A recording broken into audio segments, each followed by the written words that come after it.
একটি দেশ, একটি গ্রাম আর একটি মধ্যবিত্ত পরিবার। আমাদের ছোট নদী চলে বাঁকে বাঁকে। প্রতিটি পরিবারের মধ্যেই লুকিয়ে আছে এক একটি গল্প।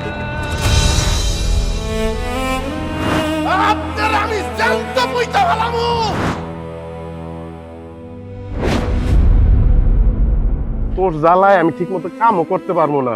কেন এত বড় হয়েছে, এক লাখ খাইতে পারবো না? অনেক সুন্দর হয়েছে আব্বা। ঈদের দিন এইগুলা পরে আমি লালুর গোশত বিলাম, কি মজা হইব। অবশ্যই তুমি গোশত বিলাইবা। একটা ছাগল কিনে দিতে গেছি, কোনো খবর নাই। আর এদিকে মাইয়ের নতুন জামা দিতেছি। এই বাড়ির যে ভিটা আমি অংশ পাই ওইটা আমার বুঝাই দিতে বলো। আমি আব্বা আম্মা সুমি অগ্রে নিয়ে কই দাঁড়ামু? আমি চাই না সুজন তার বউ বাচ্চা নিয়ে রাস্তায় রাস্তায় ঘুরে বেড়াক। তাই আমি একটা সিদ্ধান্ত নিচ্ছি, লালুরে বেচে দিব।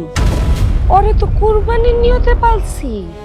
তুমি ওরে বেচো না, পরে বেচলে আল্লাহ কষ্ট পাইবা, আমি কষ্ট পাবো। আমরা কারে কুরবানি দিব, কার গোশত বিলামু? লালু, লালু রে, ও লালু! লালুরে তো পাওয়া যাইতেছে না। লালু। এই সুজন, এই চেয়ারম্যান সাহেব, আল্লাহর দোহাই লাগিয়ে লালুরে সাইরা দেন। ঠিক আছে, ছাড়তে পারি।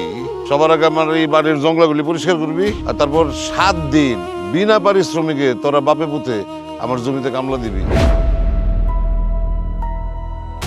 আমি আশরাফ তালুকদার, এক কথার মানুষ। কথার বর খেলা ফেললে আমি এটা পছন্দ করি। আমার বাচ্চাটার দিকে হইলো। আরে পাশা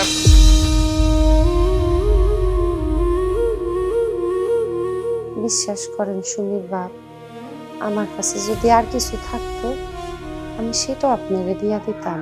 কালকের মধ্যে যদি ছাগল না পাই আমি গলায় ধরে দিই। আমার মাইয়ার যদি খালি কিছু হয় তাহলে কিন্তু আমি পুরা বাড়ি ঘরে আগুন ধরাই তুমি কই। সবাই নিজের স্বার্থটা খুব ভালো বুঝে। সবাই। না পারলাম আমার বোনরে বুঝাইতে, না পারলাম আমার মারে বুঝাইতে। আমার আব্বা তো না, আপনি কে? আপনি আমাকে লালুরে নিছেন। একবারে জুতা দিয়া না। খবরদার! খবরদার কয়ে দিতেছি চেয়ারম্যান সাহেব, আজকে আমি এই কাম করতে আইছি শুধুমাত্র আমার মাইয়ার দিকে তাকাইয়া। কারণ আমার বাচ্চাটা ওই লালুরে ছোটবেলাতে লাইলা পাইলা বড় করছে।